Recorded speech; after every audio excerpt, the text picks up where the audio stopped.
আসসালামু আলাইকুম। কিছুক্ষণ আগে সচিবালয়ের সামনে আনসারদের সাথে আনসারদের উপরে আর কি শেখ হাসিনা ভর করেছিল। ডক্টর ইউনূসকে সরিয়ে দিয়ে তারপরে শেখ হাসিনা আবারও ক্ষমতায় বসবে। এতদিন শেখ হাসিনার যে চোর বাটপাররা বাংলাদেশকে চুরি করে রিজার্ভ সব শূন্য করে দিয়েছে, তারা আবারও নতুন করে ক্ষমতায় আসার স্বপ্ন দেখছে।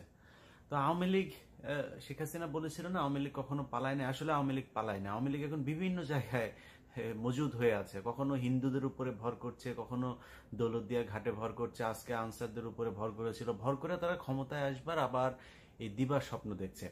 এই স্বপ্নটা অবশ্য আওয়ামী লীগ দেখে না। আনসারের যারা আজকে এই জায়গায় এসেছিলেন তারা সহ যাদের যাদের উপরে ভবিষ্যতে আওয়ামী লীগ ভর করার চেষ্টা করবে তাদের ব্যাপারে খুব পরিষ্কার একটা মেসেজ দিয়ে যায়। এটা কোনো বিশ্লেষণ বা কোনো কিছু না, একদম প্র্যাকটিক্যালি যা ঘটছে সেইটা নিয়েই আপনাদেরকে শুধু কিছু নমুনা দিয়ে যায় সামনে। দেখেন, এই গেল 15 বছরে শেখ হাসিনা শুধু নিজে বিপদে পড়ে নাই। শেখ হাসিনা পুরো বাংলাদেশে তার আসলেই তার পক্ষে রাজনীতি করুক, তাকে পছন্দ করুক আর নাই করুক, তার দলের সাথে সম্পৃক্ত তো ছিল। অন্তত ধরেন 1 কোটি মানুষ তার দলের সাথে সম্পৃক্ত ছিল। এর মধ্যে ধরেন কয়েক লক্ষ নেতাকর্মী সরাসরি তার হয়ে কাজ করেছে। এই প্রতিটা নেতাকর্মীকে আপনি বিপদে ফেলেছেন। দেখেন, এই যে মানিক জীবন যায় যায়, এই জীবন যৌবন সব শেষ করার পরে এই বয়সে এসেও তার কত উত্তেজনা দেখেন। চ্যানেল আইতে গিয়ে কি করলো, বিভিন্ন জায়গায় সে সবসময় এত উত্তেজিত থাকে। নিয়ে যায় নাই কিন্তু শেখ হাসিনার সাথে করে। ইভেন দেখেন, পলকের মতো শেখ হাসিনার কোলে কোলে চড়তো যিনি, মা মা বলে ডাকতো, সেই মায়ের বিরুদ্ধে এখন রিমান্ডে যায় আপনার বক্তব্য দিচ্ছে যে তার মাকে সে বলেছিল ক্ষমতা থেকে স্টেপ ডাউন করার জন্য, সেই স্টেপ ডাউন করে নাই। উল্টো তাকে গণভবনে এই ওবায়দুল কাদের মারতে এসেছিল, এটা সে তার রিমান্ডের জবানবন্দিতে বলেছে। এখন এই যে উনি যে 161 দিচ্ছে বা যেইভাবেই দেখ, ইচ্ছাই দেখ অনিচ্ছাই দেখ, দিচ্ছে তো। এখন এটা যে দিচ্ছে, এই মানুষগুলি কিন্তু এতদিন ধরে তার খুব কোলের মধ্যে বসা ছিল।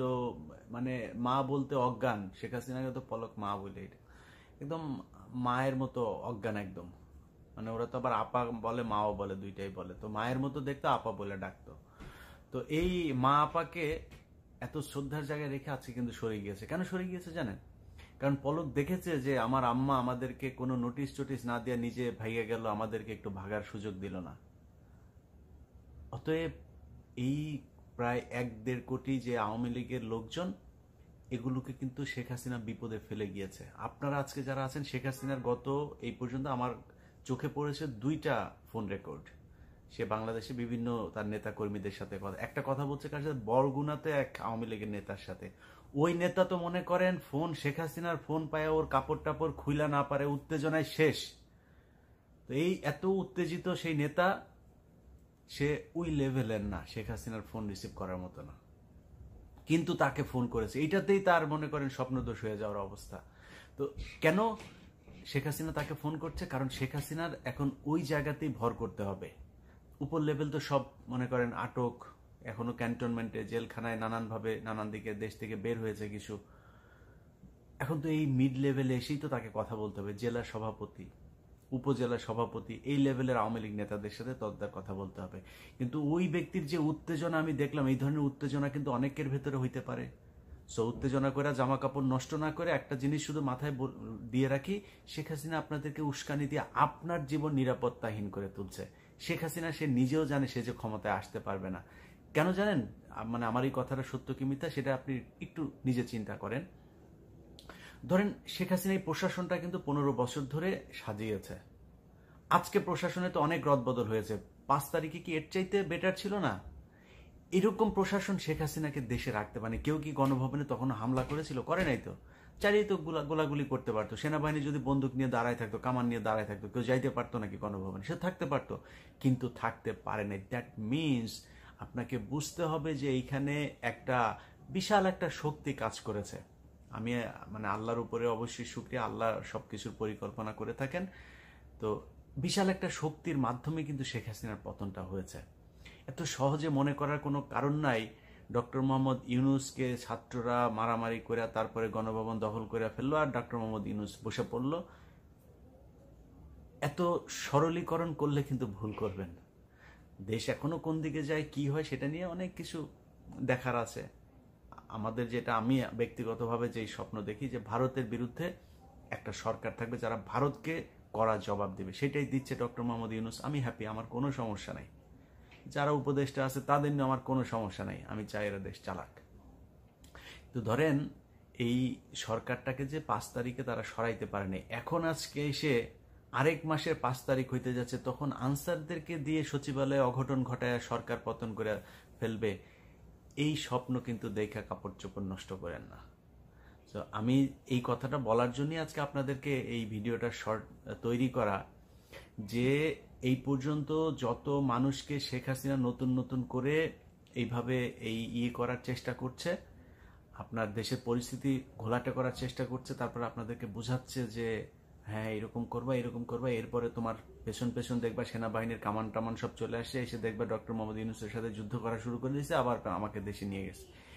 এই স্বপ্ন যাদেরকে দেখাচ্ছে তাদের জন্য এই কথাগুলো বললাম, যে শেখ হাসিনা না অবস্থা দেখেন না, ভারতেও কি হয় সেটাও দেখেন।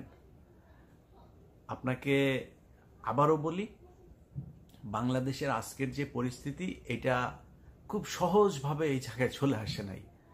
হেফাজতের 5ই মের রাতে 10 লক্ষ 15 লক্ষ মানুষ ঢাকায় ঢুকে নাই। শেখ হাসিনা কি করেছে? হোয়াই নট 4 তারিখ রাতে সেটা করলো, হোয়াই নট 5 তারিখ দিনে সেটা করলো? করে নাই কেন? কিসের জন্য করে নাই? কিছু একটা আছে, ব্যাপার কিছু একটা আছে, সেগুলো নিয়ে বিস্তারিত আলাপে যাইতে চাই না। আলাপ একটাই, সেটা হচ্ছে আপনার উপরে যেন আওয়ামী লীগ আর ভর করতে না পারে, এই ব্যাপারে খুব সাবধানে থাকতে হবে। আপনি ব্যক্তিগতভাবে ক্ষতিগ্রস্ত হবেন, আনসারে চাকরি করেন, তারপরে হিন্দু যারা এর আগে ভর করতে দিয়েছিলেন আওয়ামী লীগকে, আপনাকে এলাকায় ফিরে যেতে হবে, আপনার এলাকায় মুসলমানদের সাথেই আপনাকে থাকতে হবে। সো তাদের সাথে সম্পর্কটা কেমনে ভালো করা যায় সেই ব্যবস্থা করেন। আমরা মিলেমিশে সম্প্রীতি নিয়ে থাকতে চাই। হিন্দুরা আমার ভাই, আনসাররা আমার ভাই, পুলিশ আমার ভাই, সবাই আমার ভাই। যারা সরাসরি হত্যাকাণ্ডের সাথে সম্পৃক্ত না হয়েছেন তাদের কোনো সমস্যা হবে না, আপনারা মেনে নেন। এটা মেনে যদি না নেন তাহলে পরিস্থিতি আরো ভয়ানক হবে, আরো খারাপ হবে। আজকে যে আনসাররা গিয়েছেন, আপনাদের তো এখন ক্যামেরা ফুটেজ দেখে দেখে আপনাদের বিরুদ্ধে ব্যবস্থা নেবে, কি করবেন? আপনাদের বস এসে বাঁচাবে? আপনার বসের সমস্যা আছে? আপনাদের যারা এগুলো করছে তারা কিন্তু সবাই শান্তিতে আছে। শেখ হাসিনা প্লেনে চড়ে চলে গেছে তার পরিবারের লোকজনকে নিয়ে, আপনাদের কথা চিন্তাও করে নাই। তো এটা বোঝা উচিত যে যেই শেখ হাসিনা আপনাদেরকে একটা, সে তো তার ছেলেকেও ফোন করে বলতে পারতো যে তোমার ফেসবুকে একটা পোস্ট করো, করে বলো যে অবস্থা এরকম, সবাই যেন যার যার মতো সে এসে গা ঢাকা দেয়, বা তারা কয়েকজনকে ফোনও করতে পারতো। মানে আনিসুল হকের মতো চামচা, সালমান এফ রহমানের মতো চামচা পর্যন্ত ধরা খেয়ে গিয়েছে। আপনি বুঝতে পারছেন? যেটা শেখ হাসিনার, শেখ রেহানার মূল ক্যাশিয়ার এই সালমান এফ রহমান আর এস আলম, এই দেশ থেকে যাইতে পারেনি, ধরা পড়ে গেছে। আপনি বুঝতে পারছেন যে আপনার অবস্থান কোথায় এই শেখ হাসিনার কাছে? সে বাংলাদেশে তার বাপের হত্যার প্রতিশোধ নিতে এসেছে, বাংলাদেশকে সে আরেক দেশের হাতে তুলে দেওয়ার জন্য এসেছিল, বাংলাদেশ গড়তে সে আসে নাই। এক একটা প্রকল্প, এই যে দেখে যাদের অনেকেই এগুলি বলে থাকেন যে অনেক উন্নয়ন হয়েছে এই সেই, আর একটা উন্নয়ন কি শেখ হাসিনার বাপের টাকা দিয়ে হয়েছে, আমার বাপের টাকা দিয়ে হয়েছে, তোমার বাপের টাকা দিয়ে হয়েছে, শেখ হাসিনার বাবার টাকা দিয়ে নেই। শেখ হাসিনা এখানে এক এক প্রকল্প থেকে 5 বিলিয়ন 10 বিলিয়ন করে তারা হাতিয়ে নিয়েছে। দেখেন সব শেষ, এই যে নিজেরা পোড়াইলো, পোড়ায় কান্দাকাটি করলো, মেট্রো রেল টেল সব পুড়িয়ে দিয়েছে, এই সে বললো, বলে তারপর কি করলো? সেটাকে ঠিক করতে 1 বছর সময় লাগবে, 300 কোটি টাকা লাগবে, ধরা শেষ। মানে ক্ষয়ক্ষতির পরিমাণ জানা শেষ, 300 কোটি টাকা খরচ হবে। কয়দিন হলো? 20 দিন হয়েছে। ইউনূস সরকার মেট্রো রেল আজকে থেকে চালু করেছে, 300 কোটি টাকা লেগেছে। তো এইভাবেই লুটপাট হয়েছে গত 15 বছরে। এক রূপপুর পারমাণবিক কেন্দ্র থেকে $5 বিলিয়ন নাই।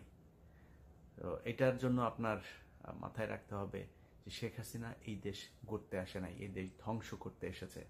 ও এই দেশের শত্রু, এটা মাথায় রেখেন। আর নিজের প্রতি খেয়াল রাখেন, আন্দাজে আওয়ামী লীগকে ভর করতে দিয়েন না। আল্লাহ হাফেজ।